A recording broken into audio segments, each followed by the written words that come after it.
कराग्रे वतते लक्ष्मी करमध्ये सरस्वती करमूले सिदा गौरी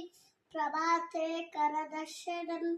समुद्रवसने देवी पर्वतस्नानमण्डले विष्णुपत्नी नमस्तुभ्ये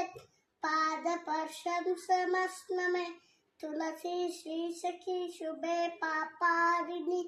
पुण्यदे नमस्ते नारायण प्रिये राम राम रामेति रमे रामे मनोरमे सहस्रनाम तत्तुल्यं राम नाम वरानने कृष्णाय वासुदेवाय हरे परमात्मने प्रणतक्लेशनाशाय गोविन्दाय नमो नमः द्रौपदी कुन्ती तारा मण्डोदरी तथा पञ्चकन्या स्मरे नित्यं महापति